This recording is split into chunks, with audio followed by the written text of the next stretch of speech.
So magandang araw po sa ating lahat. So nandito tayo ngayon para pag-usapan natin yung impeachment laban kay Sara Duterte. So kahapon mga par, maganda yung sagutan sa mga Senado kahapon. At supalpal naman ni Bato de la Rosa si Reza Hontiveros mga par. Kasi palagi itong sinasabi ni Reza Hontiveros at saka Coco Pimentel. Kasi yung dalawa to mga par ay nagmamadali sa impeachment laban kay Sara Duterte. Ano nga ba ang nasa likod ng bakit nagmamadali sila sa impeachment laban kay Sara Duterte mga par? Ano nga ba ang dahilan?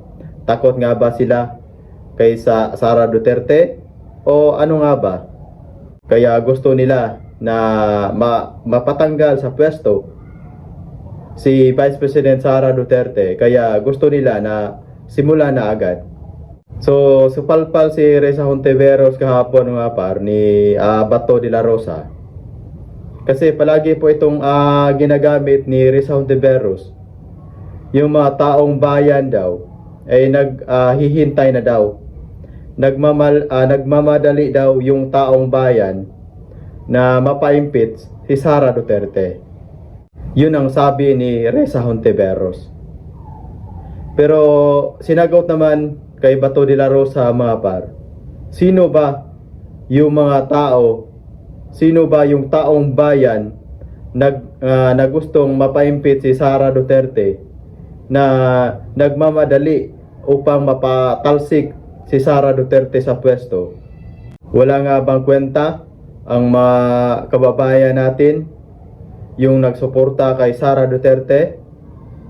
Tingnan natin, di ba, bago lang dumaan yung eleksyon, sino ba ang maraming kumakampi? Di ba si Sara Duterte mga par? Tingnan po ninyo yung mga senador na inendorso ni BBM. Nakapasok ba lahat? Di ba wala? Tingnan po natin yung mga senador na inendorso ni Sara Duterte. Tingnan po natin si Camille Villar, si Amy Marcos, at iba pa. Di ba nakapasok po sila? Dahil po yon sa suporta ni Sara Duterte. Diyan natin makikita na mas marami ang kumakampi kay Sara Duterte. Kaya totoo yung sinasabi ni Bato de la Rosa na kung ayaw mo mapa-impeach si Sara Duterte, iboboto kita. Totoo yun yung sinasabi ni Bato de la Rosa mga par. Kaya hindi ako naniniwala sa sinasabi ni Reza Hontiveros na naghihintay daw ang taong bayan. Sino ba yung taong bayan? Ilan lang siguro ang naghihintay. Yun lang siguro mga congressman na gustong mapatalsik si Sara Duterte. Yung si Reza Hontiveros lang yung may gusto. Bakit gagamitin pa ni Reza Hontiveros yung taong bayan? Kasi mas marami yung nagsuporta kay Sara Duterte. Kaya marami din ang ayaw gusto na mapa-impeach si Sara. So maraming salamat ho sa panonood po ninyo.